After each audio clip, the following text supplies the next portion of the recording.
Olá, a paz do Senhor, meus irmãos.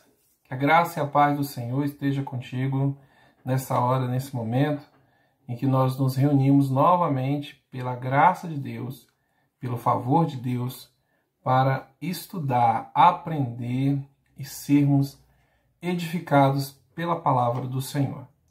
Então, enquanto nós iniciamos aqui esse vídeo, quero pedir a você que, se ainda não se inscreveu, que se inscreva no nosso canal.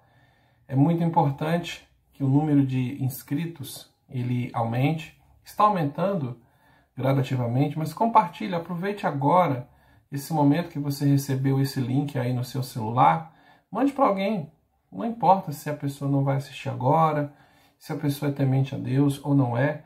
A palavra do Senhor diz que a fé vem pelo ouvir e ouvir a palavra de Deus. Amém? Então quero pedir a você que compartilhe, se inscreva aí, deixe o seu like, mas principalmente deixe o seu comentário. Se você tiver alguma dúvida que não ficar esclarecida nesse estudo, teria o maior prazer em procurar, em te ajudar e encontrar essa resposta junto com você. Porque uma coisa é certa, irmãos, a palavra de Deus, ela não deixa margem para dúvidas, para incertezas. Basta que nós tenhamos o cuidado de estudar, de ler, de analisar texto e contexto, de considerar aspectos históricos da época. E sim, se nós buscarmos na fonte certa, nós vamos encontrar as respostas. E principalmente o Espírito Santo de Deus nos ajuda muito a entender todas essas coisas. Amém? Então quero convidar você agora para que a gente ore ao Senhor, aí na sua casa, curva sua cabeça, feche seus olhos. Como você se sentir melhor, onde quer que você esteja agora, vamos orar.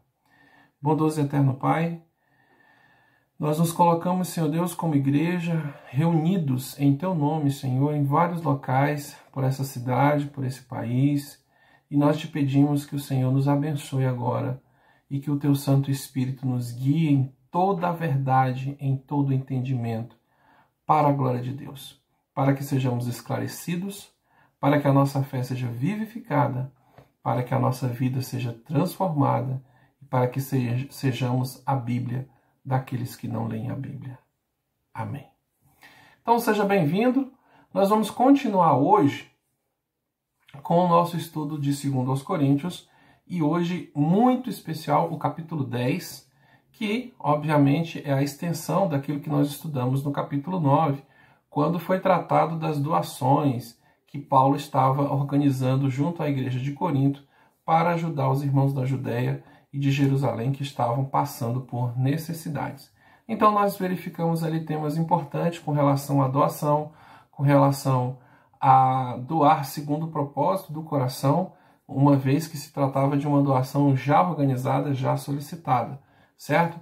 Verificamos que aquilo não tem relação com a prática do dízimo, dos 10%, que nós percebemos que a palavra do Senhor é muito clara a respeito disso. E olha que interessante, hoje, aqui nesse texto, nós vamos voltar a falar um pouquinho desse assunto. Amém? Então, abra sua Bíblia comigo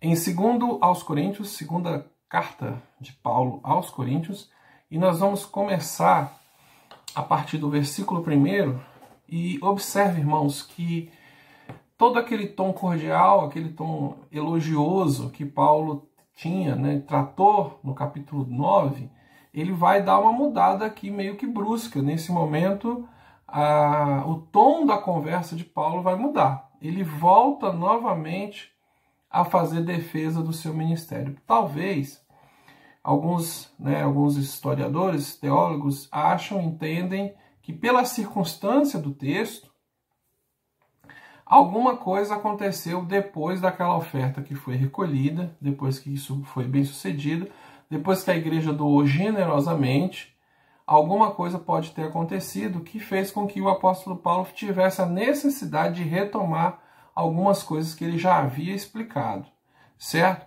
Então vamos lá, 2 aos Coríntios, capítulo 10. Capítulo 10, o versículo 1 diz assim: E eu mesmo, Paulo, vos rogo, pela mansidão e benignidade de Cristo, eu que, na verdade, quando presente entre vós, sou humilde, mas, quando ausente, ousado para convosco. Sim, eu vos rogo que não tenha de ser ousado quando presente, servindo-me daquela firmeza que penso devo tratar alguns dos que julgam como se andássemos em disposição do mundo proceder.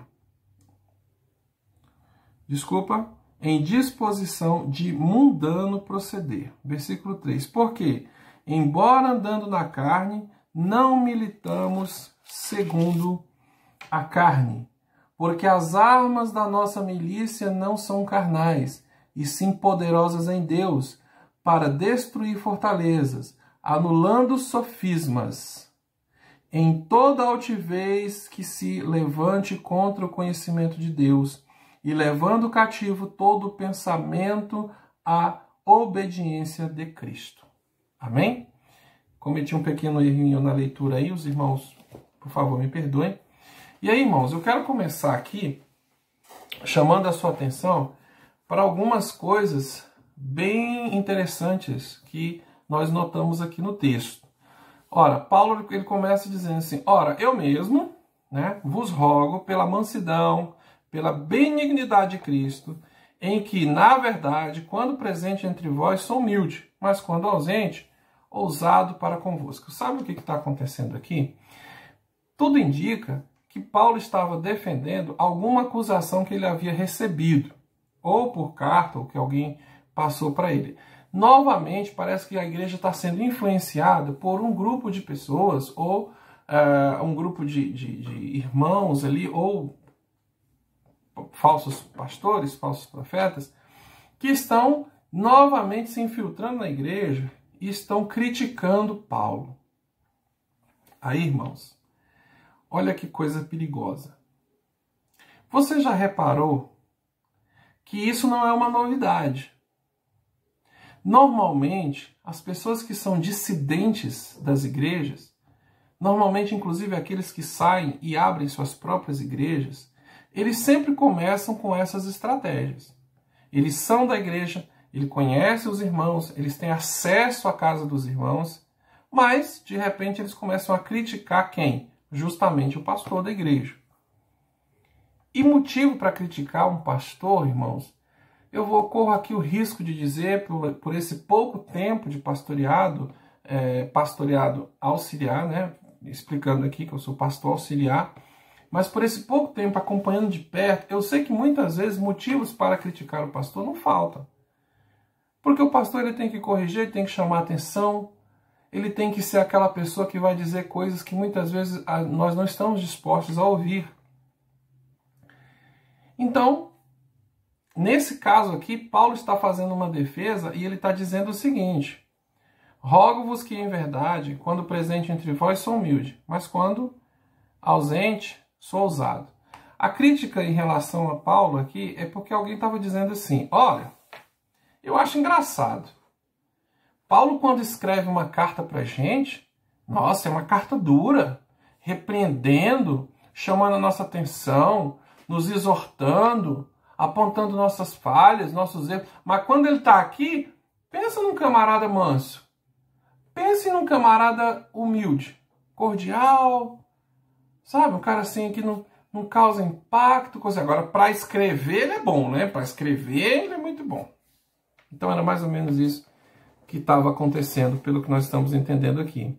Aí o versículo 2 ele fala o seguinte: sim, eu vos rogo que quando estiver presente, não me veja obrigado a usar com confiança da ousadia que espero ter para com alguns dos que nos julgam como se andássemos segundo a carne. E aí observe que tem uma acusação aqui bem séria em relação ao ministério de Paulo. Estão acusando Paulo de ser carnal. Ora, o que ele tem de espiritual? O que ele resolve? Né? O que ele trata com espiritualidade? Ele chega aqui e não tem nada de espiritual nele. Amados irmãos, veja como esse estudo é oportuno. Porque desde que alguns movimentos pentecostais, neopentecostais, avivalistas, entraram no meio da igreja, que algumas pessoas têm uma visão do pastor meio como uma pessoa que beira, irmão, a perfeição. Nós sabemos que existem igrejas que são ensinadas a praticamente idolatrar a pessoa do pastor, que compram presentes caros para o pastor. Não, porque eu tenho que abençoar a vida do meu líder, porque eu tenho que abençoar a vida do meu pastor, porque eu tenho sim, irmãos. Você tem que abençoar, você tem que obedecer, você tem que orar, sim. Mas a palavra do Senhor nos exorta para amar a Deus sobre todas as coisas.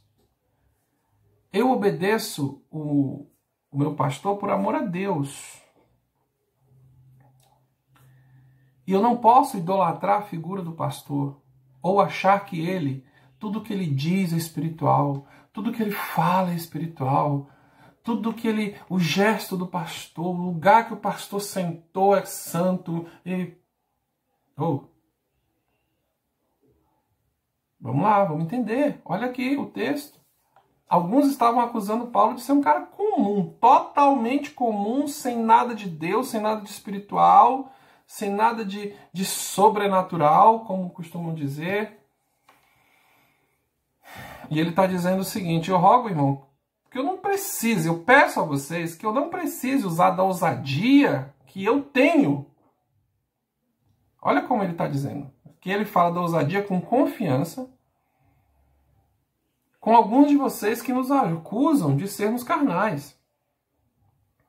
E aí, no versículo 3 ele completa: porque embora andando na carne, ou seja, esse andar na carne que Paulo fala, ele está dizendo assim, porque sendo homem comum, como todos vocês, eu sinto dores, eu sinto fome, eu sinto estresse, eu sinto raiva, eu fico nervoso, eu envelheço. Embora eu fico doente, eu acho que eu já falei isso, embora sendo uma pessoa comum, embora tendo todas as funções do organismo comum de um homem, de uma pessoa normal, embora andando na carne, aí vem uma vírgula aqui, né?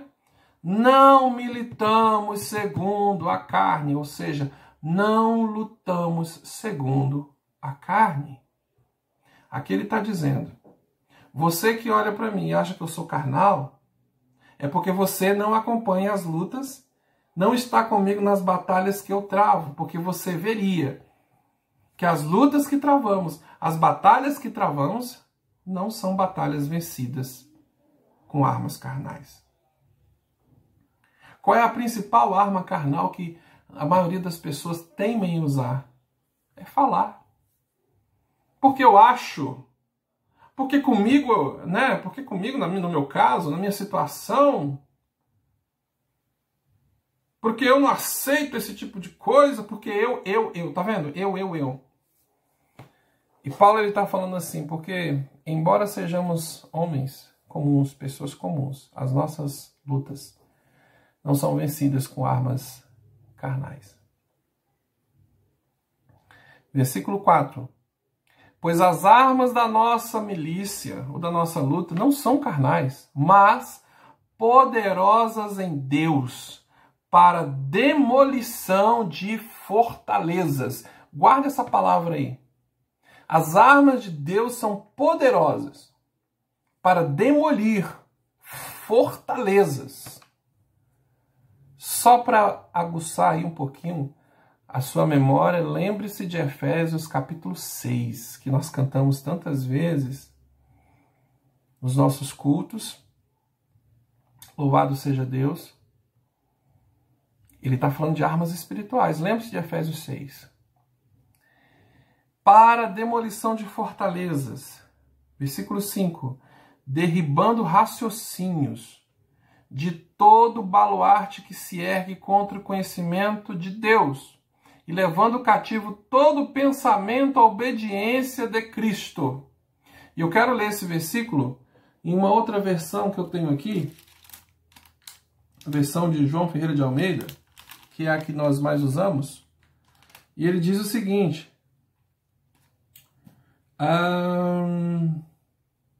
o versículo 4 aqui está diferente, um pouquinho diferente o texto, fala assim, ó, porque as armas da nossa milícia não são carnais, e sim poderosas em Deus, para destruir fortalezas, anulando nós sofismas.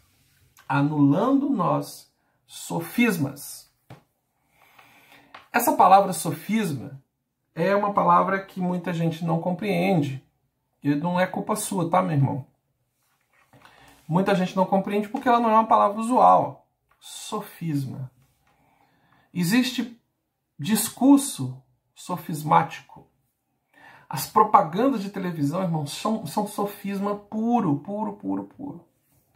Mas eu quero explicar para você, eu vou dedicar um tempinho maior aqui nesse vídeo para explicar esse sentido de sofisma. Sofisma, meus irmãos, é uma palavra e uma coisa muito antiga.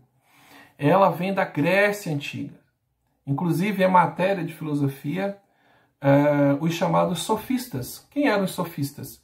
Os sofistas eram filósofos que aprendiam a arte da oratória, né? De bem falar, de se expressar bem.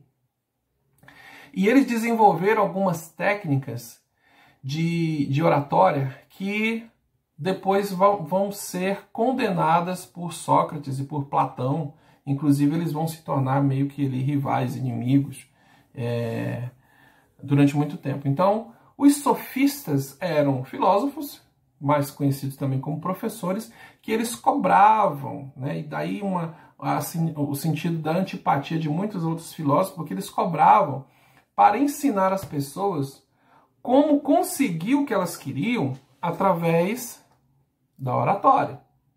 Você está achando isso muito semelhante com o mundo de hoje que nós temos aí, com os discursos de políticos, com as propagandas e principalmente, ou infelizmente, com muitas pregações. São sofismáticas, são sofismas. O que é um sofisma, pastor? Anote aí. O sofisma é um raciocínio lógico que leva a uma conclusão errada. Vou explicar de novo. O que é um sofisma? O sofisma é um raciocínio lógico que leva a uma conclusão errada. Eu vou te dar um exemplo bem básico, que é um exemplo que eu sempre dou para os meus alunos, bem no começo dessa matéria, quando a gente vai estudar sobre sofisma. Eu uso esse exemplo com os meus alunos. Por exemplo, existem biscoitos de água e sal. Essa informação que eu acabei de dar para você é verdadeira. Sabe aquele biscoitinho lá do mercado, aquele bem sem graça? Biscoito de água e sal. Aí eu chego, existe biscoito de água e sal. Tá certo ou tá errado? Aí todo mundo fala, tá certo, professor. Existem biscoitos de água e sal. Ok. O mar é feito, basicamente, de água e sal. Essa informação também está correta? Também está correta. Existe biscoito de água e sal. O mar é feito de água e sal. Observe que as duas premissas, as duas informações que eu coloquei, elas são verdadeiras. Elas não estão erradas. Lógico que tem mais detalhes, não é só isso, mas são informações válidas. Então vamos lá. Existe biscoito de água e sal e o mar é feito de água e sal. Conclusão: o mar é um biscoito. O que você acha disso? Está correto?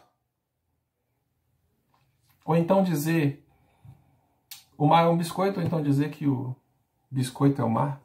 Não faz o menor sentido. Então, irmãos, o sofisma, ele é exatamente isso. Um raciocínio errado, um raciocínio lógico, aparentemente correto, ou correto, que leva a uma conclusão errada. Eu vou pegar aqui outro exemplo para você. Me ocorreu aqui na hora. Tá bom? Só para você ver. Existem vários tipos, irmãos, de sofismas.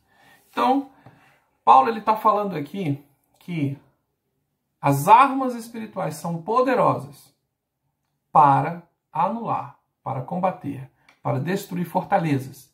E nós anularmos todo sofisma. Sabe por que Paulo está usando esse exemplo? Porque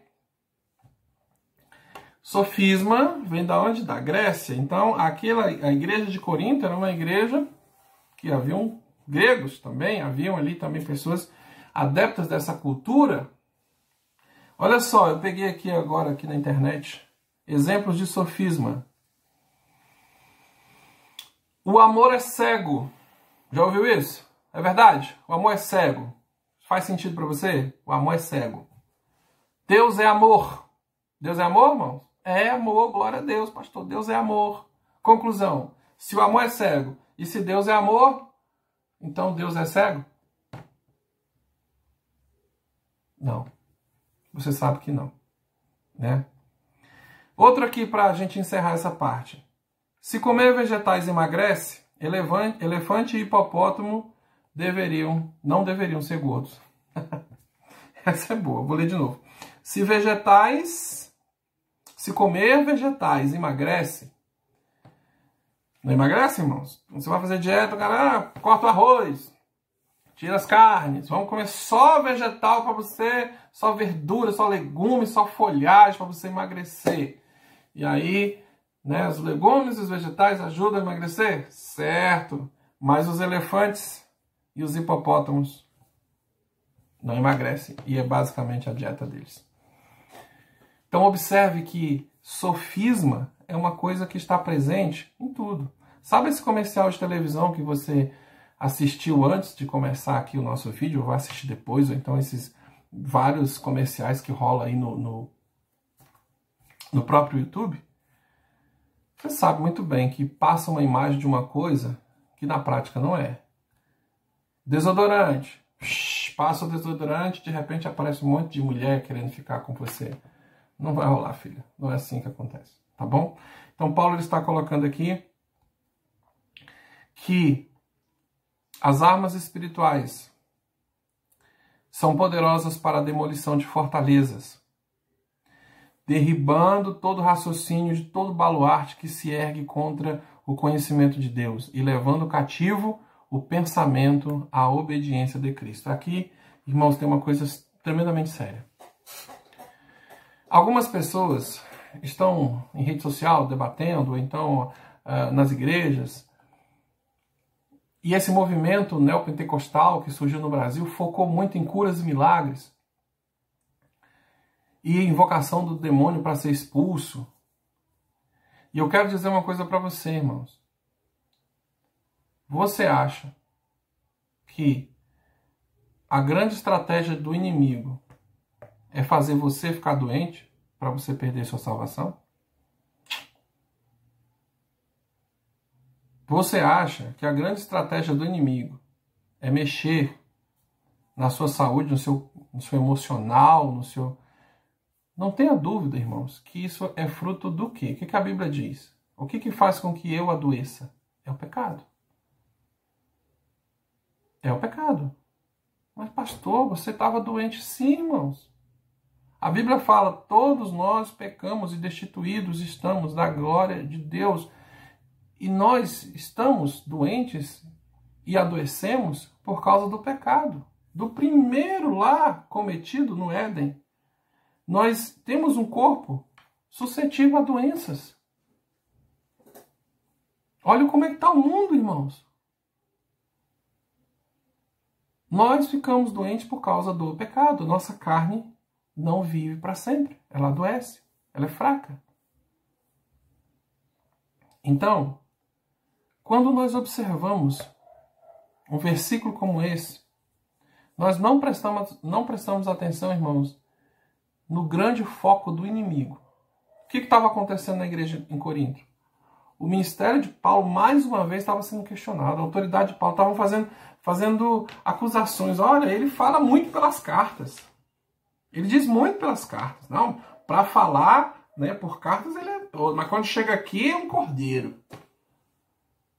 Em outro episódio, Paulo vai falar assim, por que vocês estão duvidando que eu sou apóstolo?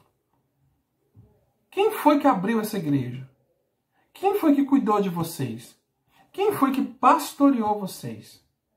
Quem é que se preocupa com vocês? Vocês são a minha carta, aquilo que testifica o meu apostolado.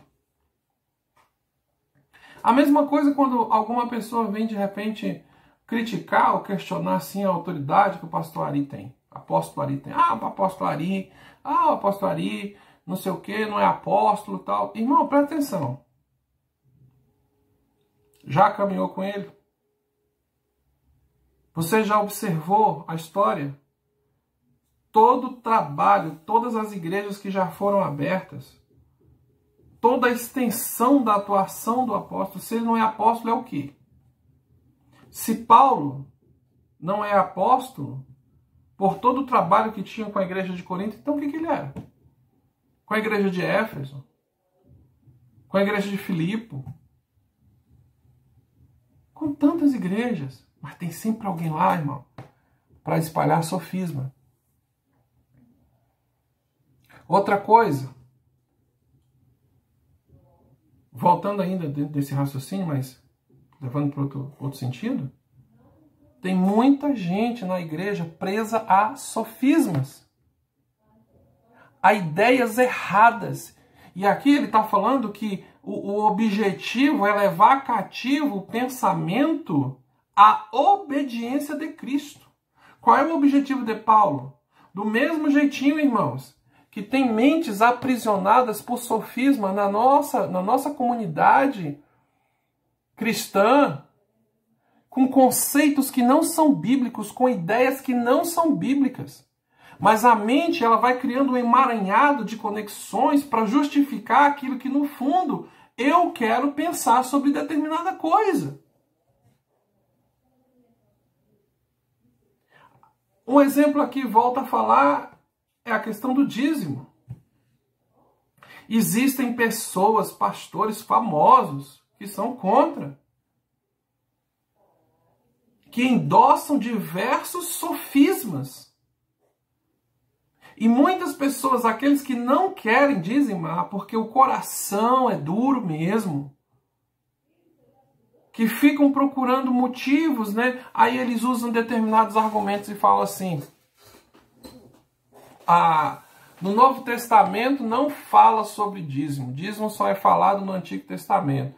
Portanto, no Novo Testamento, estou na graça, estou na dispensação, eu não sou obrigado a dizimar. Nós vamos fazer um estudo só para isso, irmão, depois. Mas tem muita coisa no Novo Testamento que não é mencionada, que nós fazemos até hoje. E você acha uma bênção. Você acha uma bênção. Aí o assunto aqui não é esse, mas eu quero dizer para você uma coisa. Ainda que o dízimo não esteja explicitado no Novo Testamento, os princípios do dízimo estão todos lá. Os princípios. Quando chegaram para Jesus, entregaram para ele uma moeda e falaram assim: Jesus, é lícito pagar impostos? O assunto é o quê, irmão? Dinheiro, valor monetário. Eu vou dar só esse exemplo para a gente seguir adiante. É lícito pagar impostos? E aí Jesus pega uma moeda e pergunta: de quem é o rosto nessa moeda?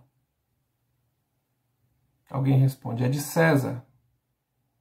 Então, dai a César o que é de César. E dá a Deus o que é de Deus. Ele está falando de quê, irmãos? Devolver a Deus o que é de Deus. Então, eu, como cidadão, eu tenho a obrigação de pagar impostos. Gostando ou não, irmãos. Satisfeito ou não. Mas devolver meu dízimo e ofertar na casa do Senhor é uma coisa que eu preciso fazer com o coração alegre. Com o coração alegre. Mas, se eu quiser, irmãos, ter minha mente guiada por sofismas, você tem uma ideia? Jesus não se referiu a nenhuma outra coisa, algum ente, como Senhor, nem ao diabo. Mas o dinheiro ele chamou de Senhor.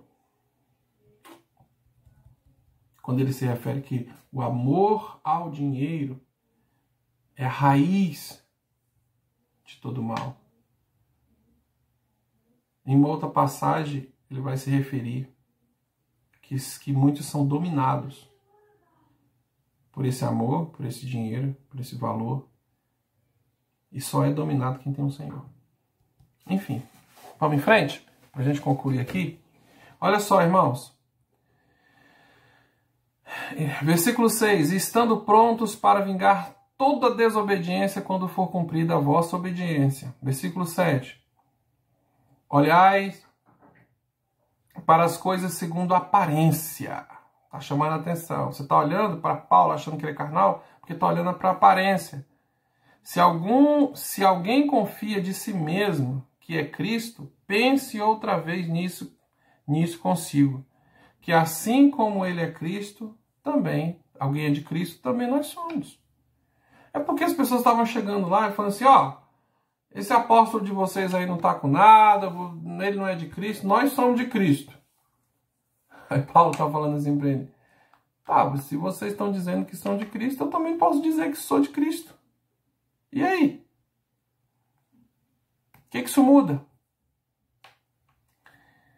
Pois ainda que eu me glorie em tanto, um tanto mais, da nossa autoridade, a qual o Senhor nos deu para edificação, eu não para a vossa destruição, e não para a vossa destruição, não me envergonharei, para que não me pareça como quem quiser intimidar-vos por cartas. Paulo está falando o seguinte, ainda que eu tenha recebido de Deus autoridade para ser duro com vocês, presencialmente, eu não vou fazer isso. Sabe, irmãos, aqui eu vejo um zelo de Paulo tremendo, extraordinário. O apóstolo Paulo, ele está falando o seguinte, por que eu vou, no dia que eu tenho a chance de estar junto com vocês, no dia que eu tenho a chance de estar perto, por que eu vou ficar sendo duro com vocês? Não tem necessidade, é hora da gente aproveitar a nossa comunhão, aproveitar a oportunidade de estar junto, não é para eu ficar exortando vocês. Observe isso, irmãos. Depois releia esse texto com carinho, veja se não é isso que está dizendo aqui. Paulo tinha autoridade, falou assim, vocês querem que eu engrosse o couro? Quando eu estiver convosco, que eu trate vocês do mesmo jeito? Ou que eu seja duro, como eu tenho sido nas cartas? Porque muitas vezes, irmãos, quando Paulo está lá, as coisas não aconteciam, não. As coisas aconteciam quando ele estava fora. Que aí alguém tinha que mandar uma carta para ele, e ele tinha que mandar a resposta vinha dura. É aquela coisa, irmão, nós temos que ser crentes na frente do pastor e na ausência dele. Principalmente, porque o Senhor tudo vê, tudo sabe. Algumas pessoas se sentem muito, meu pastor, não sei o que, meu pastor. Mas quando o pastor não está perto, e aí? Era o que acontecia com a igreja de Corinto. E Satanás é sujo. Olha o que ele está jogando na mente das pessoas. Vocês já estão reparando aí que Paulo gosta de ser duro com as cartas, mas quando ele está aqui, ele é todo amoroso. Às vezes, irmão, não havia necessidade de ser duro. As pessoas, quando Paulo estava lá, as pessoas se comportavam, né? Versículo 9. Para que eu não pareça como se quisesse intimidar a vocês por carta. Versículo 10, né?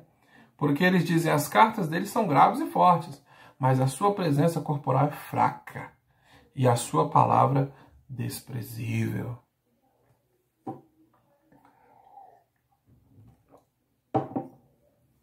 Não existe, irmãos, não existe na Bíblia, no cânon, né, esse conjunto de livros que nós usamos, descrição da figura de Paulo. Dando uma pesquisada, descobri que existe um livro apócrifo, né, esses que foram colocados, deixados fora dos 66 da Bíblia, que seria uma carta atribuída a Paulo, onde ele está evangelizando um outro pessoal, uma outra coisa. E lá tem uma descrição, eu tô só citando isso a título de curiosidade. Lá tem uma descrição que diz que Paulo era careca, baixinho, tinha assim um narizinho pontudo e as perninhas um pouco tortas. Camarada não era bonito não, irmãos. Não era. Mas, como eu estou dizendo, aqui Paulo está dizendo assim, né? Estão dizendo que a minha presença corporal é fraca. Ou seja, Paulo, quando ele chegava, ninguém dava bola para ele, né? Porque ele não impressionava, ele não era bonito, ele não era grande, não era, né? Mas, e achavam a palavra dele desprezível. Estavam querendo dizer assim, ele é bom com a caneta, para escrever ele é fera, mas na hora de falar, de discursar, disso e tal. Aí Paulo vem aqui no versículo 11 e fala assim, ó, considere o tal isto, que quais somos no falar por cartas, estamos ausentes.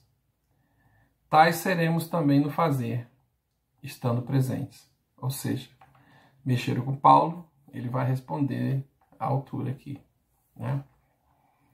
Versículo 12. Pois não ousamos contar-nos ou compararmos com alguns que se louvam a si mesmos, mas estes, mediando-se consigo mesmo, comparando-se consigo mesmo e estando sem entendimento. Aqui, amados irmãos, fica um ensinamento precioso para a gente. Normalmente, quem critica muito o erro dos outros gosta de se gabar, gosta de contar vantagem sobre si. Olha, se eu fosse o pastor dessa igreja, eu faria tudo diferente. Se tivesse sendo eu que estava ali pregando, eu faria tudo diferente. E agora para o versículo 13. Nós, porém, não nos gloriamos além da medida, mas conforme o padrão da medida que Deus nos designou para chegarmos mesmo até vós. Paulo está falando de humildade, irmão. Versículo 14, porque não nos estendemos além do que convém, como se não chegássemos a vós, pois já chegamos também até vós no Evangelho de Cristo. Paulo está aqui dizendo, irmão, que não tem necessidade dele ficar falando mais de si, falando, porque a própria Bíblia já diz que quem fala demais fala bobagem, fala tolices. Ele está falando assim, não tem necessidade de eu chegar a vocês, você não tem necessidade de eu ficar impressionando vocês com minhas qualidades, com quem eu sou. Por quê? Porque nós já chegamos até vocês por meio do Evangelho, ou seja, aquilo que vocês precisavam saber e aquilo em quem vocês têm que se gloriar já é do conhecimento de vocês. Oh, louvado seja Deus! Olha a condição que Paulo está se colocando aqui. Não, eu não preciso ficar falando de mim, não preciso impressionar vocês, não, porque naquilo em que vocês precisavam ser tocados, naquilo que vocês precisavam receber, vocês já receberam, que é o Evangelho de Cristo. Louvado seja Deus! Versículo Evangelho de Cristo 15. Não nos gloriamos além da medida em trabalhos alheios, antes tendo esperança de que, à proporção que cresce a vossa fé, seremos nós cada vez mais engrandecidos entre vós, conforme a nossa medida. Louvado seja Deus. Sabe o que Paulo está dizendo? Ele está olhando para a igreja como quem faz uma plantação. Quem vai lá, prepara o terreno, vai arar o terreno, tira todo o mato, toda a erva daninha, vai lá jogar aquela semente, proteger para que os animais não comam a semente, para que as aves não venham lá e roubem a semente, e vai ficar ali orando, buscando a Deus, até que a chuva, que aqui eu coloco como sendo eu apresento para vocês como sendo o Espírito Santo de Deus, faz essa palavra, nessa semente brotar, germinar. E aí, irmãos, um dia alguém vai olhar para aquela lavoura e vai falar assim: olha que lavoura linda. Quem foi que plantou essa lavoura? Ah, foi Paulo. Essa é a lavoura de Paulo. Que lavoura espetacular. Ele fez um excelente trabalho. Paulo está dizendo, irmãos, que se for para ter alguma vantagem, se for para ser gloriado em alguma coisa, então a glória vai vir à medida em que a fé das pessoas aumentarem. Louvado seja Deus. Versículo 16. Para anunciar o evangelho nos lugares que estão além de vós, e não em campo de outrem, para não nos gloriarmos no que esteja já preparado. Aleluia. Versículo 17. Aquele, porém, que se glorie, glorie-se no Senhor. 18. Porque não é aprovado aquele que se recomenda a si mesmo, mas sim aquele a quem o Senhor recomenda. Glória a Deus. Queridos irmãos, não podemos esquecer que a glória é toda dele. A glória do Senhor não é de mais ninguém. Que nós possamos entender e que eu oro para que o Espírito Santo de Deus cele essa mensagem no nosso coração. Vamos combater os sofismas, irmãos. As falsas doutrinas. Será que essa maneira de proceder que você tem agido, isso é de Deus ou é um achismo? Será que você não tem procurado artifícios para poder embasar aquilo que você sempre quis fazer, pensar, agir? Tenha confiança no seu Deus, porque aquele que começou a boa obra na sua vida, ele é fiel e justo para concluir, para terminar. E eu preciso ser convertido por inteiro. Você e nós, a igreja do Senhor que vai morar com ele, precisa ser convertida por inteiro. Amém? Olha só, mais uma vez quero pedir a você que compartilhe esse vídeo. Se você tiver alguma dúvida que não ficou esclarecido, então, por favor, faça aí nos comentários uma pergunta. Ou envie para nós, você tem nossos contatos. E eu quero dizer que, em nome de Jesus, está chegando aí a hora de nós retornarmos para as celebrações da nossa própria igreja. Então se prepare, fique atento às informações e que Deus te abençoe. Eu quero orar com você. Querido Deus, bondoso e eterno Pai, obrigado por essa palavra, por esse ensinamento. Abençoe agora e acalma o coração da tua igreja, Senhor, nos converta a ti, nos ensina, nos ajuda, Senhor Deus, a servir o Senhor como o Senhor é digno e como a tua palavra pede que sirvamos. Nós te pedimos agora em nome de Jesus. Amém. Forte abraço para você. Deus te abençoe e a gente se vê em breve.